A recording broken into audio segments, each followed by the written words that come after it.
नमस्कार,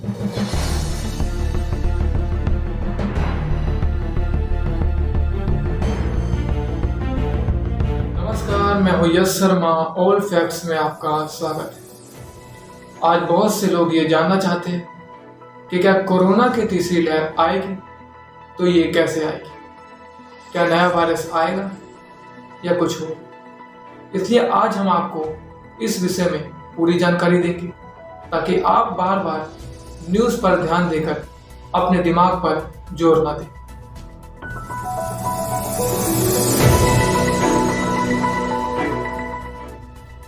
आपको मालूम होगा, जब कोरोना की पहली लहर आई थी तो उसमें सिर्फ बुजुर्ग और 45 साल के एज वाले लोग ही संक्रमित हो रहे थे। लेकिन इसके दौरान कमजोर इम्यूनिटी वाले लोग की प्रतिरोधक क्षमता को कम कर उन्हें भी ये वायरस संक्रमित कर रहा था।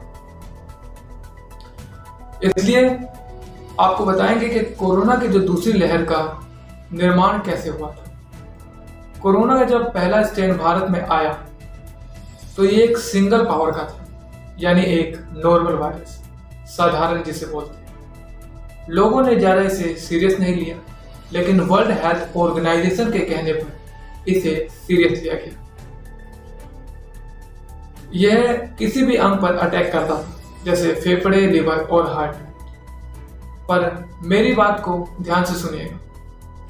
लेकिन जब अप्रैल के आधे महीने में कोरोना की जो शुरुआत हुई, उसे दूसरी लहर का नाम दिया गया। और क्यों दिया गया, ये भी हम आपको बताएंगे। क्योंकि ये वायरस दूसरे वेरिएंट बनाकर बुजुर्ग सहित नौजवानों को भी संक्रमित कर रहा था और उन्हें गंभीर हालात में ले जा रहा था। इसके दौरान इसलिए आज हम आपको इसके बारे में बताएंगे कि वैज्ञानिकों ने इसे दूसरी लहर का नाम क्यों दिया। और जाहिर सी बात है कि आपके मन में भी सवाल आया होगा इस बारे में।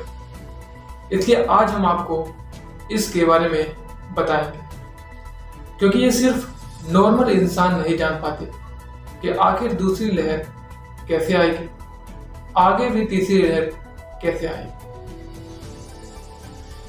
इसके बावजूद साइंटिस्ट यानी वैज्ञानिक आपको समय समय पर जानकारी देते रहते हैं। इसलिए आज हम आपको बताएंगे कि जब कोरोना आया तो वो सिर्फ एक स्ट्रेन था, इसलिए इसे कोविड-19 का नाम दिया गया।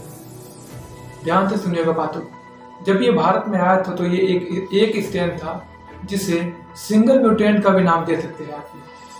जब कोरोना का संक्रमण एक इंसान को हुआ तो उसके बोलने, खांसने और छींकने से मुंह से निकलने वाले ड्रॉपलेट्स स्ट्रेन का रूप लिया और काफी लोगों को संक्रमित किया। और जब सबको संक्रमित करना शुरू कर दिया तो उसमें कुछ लोग इनसिम्प्टोमेटिक रहे और कुछ लोग सिम्प्टोमेटिक। अगर हम आपको आसान भाषा में कहें तो कुछ लोगों में कोविड-19 के सिम्टम दिखे, यानी उनमें लक्षण दिखे, और कुछ लोगों में लक्षण नहीं दिखे। जिनमें लक्षण नहीं दिखे वो लोग इनसिम्प्टोमेटिक में आते हैं। इस बात को ध्यान से सुनिएगा, क्योंकि यही है आपकी जानकारी की बात है। इनसिम्प्टोमेटिक के बोलने और खांसने से जो स्ट्रेन बाहर आया, वैसे ही सिम्प्टोमेटिक के बोलने खांसने से स्ट्रेन बाहर आया। और जब ये दोनों स्ट्रेन आपस में मिल गए तो एक नया स्ट्रेन का निर्माण किया, यानी एक नया अवतार बनाया, जिसे डबल म्यूटेंट वायरस का नाम दिया गया। यानी आसान भाषा में हम आपको बताएं तो जब दो स्ट्रेन आपस में मिलकर एक नया अवतार बनाते हैं तो उसे डबल म्यूटेंट वायरस का नाम दिया जाता है। और यही वायरस दूसरी लहर का रूप लेकर आई, और इसलिए आप इसे डबल म्यूटेंट वायरस का नाम भी दे सकते हैं। जाहिर सी बात है, जो लहर आई थी इस वक्त, वो कोरोना वायरस की दूसरी लहर डबल म्यूटेंट वायरस के नाम से थी। तीसरी लहर के बारे में वैज्ञानिकों की शोध के दौरान तीसरी लहर जून और जुलाई में आएगी।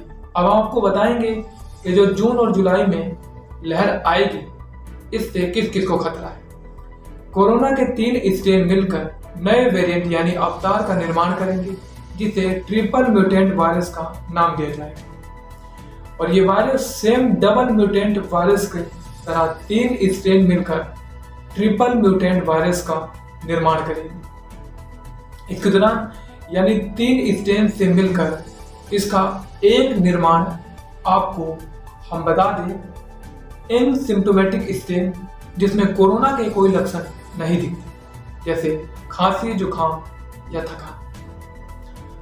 और जो सिम्प्टोमेटिक होते हैं, जिनमें कोरोना के लक्षण मौजूद रहते हैं यानी दिखते हैं, जैसे खांसी, थकान या कमजोरी या उन्हें बुखार आता हो, तो उनके कोरोना के सिम्टम्स होते हैं।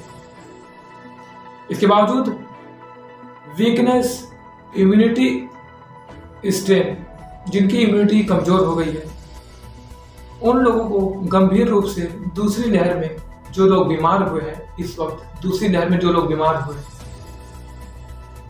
इन 3 के निर्माण से ही, इन तीनों के जो स्ट्रेन निकलते हैं ड्रॉपलेट्स, उन तीनों के ही एक हो जाने से तीसरी लहर का निर्माण होगा। यानी जो तीसरी लहर आएगी वो 3 स्ट्रेन के मिलने के बाद यानी ट्रिपल म्यूटेंट वायरस का निर्माण करेगी।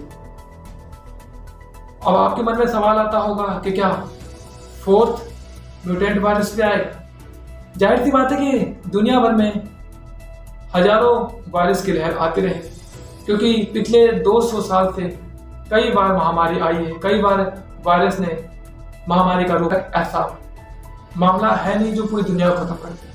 आज के लिए खैर इतना ही, आपसे फिर मुलाकात होगी अगली खबर को लेकर। तब तक के लिए नमस्कार।